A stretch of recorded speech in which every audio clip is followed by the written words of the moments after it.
Tithing. Genesis 14:18-20. Later Abraham gives a tenth of his spoils of war to Melchizedek, king of Salem and priest of God Most High.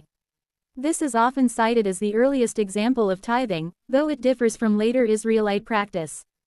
2. The Levitical tithe for the Levites. Numbers 18:21-24.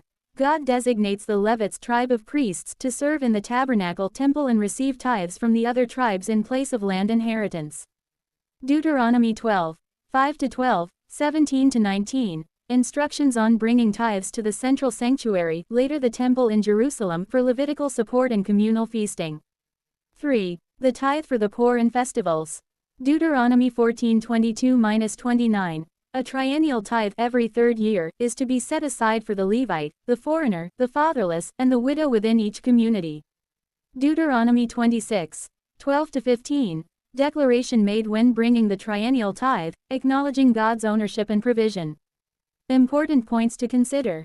Purpose. Tithing in the Old Testament supported the Levites' priests, enabled communal worship and festivals, and provided for the poor and vulnerable. Primarily agricultural. The tithe was largely based on agricultural produce and livestock, reflecting the ancient Israelite economy. Covenant and obedience. Tithing was part of the covenant relationship between God and Israel, an act of obedience and gratitude for God's blessings. New Testament perspective. While the New Testament doesn't explicitly command tithing in the same way, it emphasizes generosity, supporting ministry work, and God's ownership of all we have.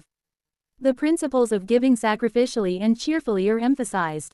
It's important to study the context of these verses and consider different theological interpretations regarding the application of Old Testament tithing to Christians today.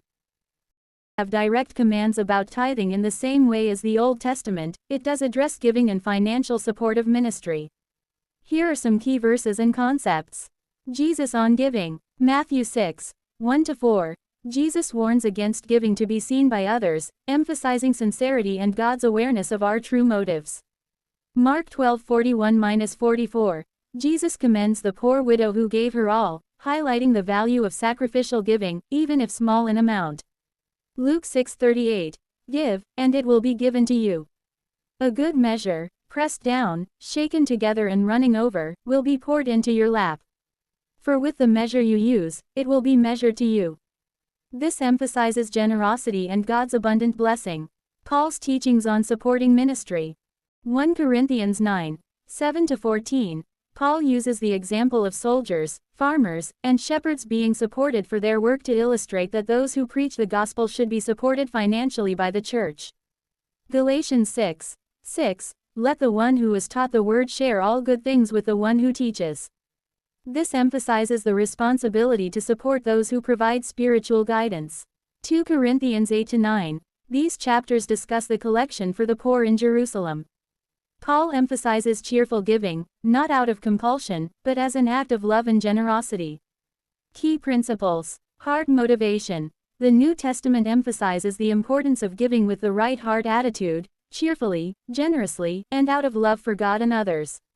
Supporting ministry. Believers are encouraged to support those who labor in ministry, ensuring their material needs are met so they can focus on spiritual work.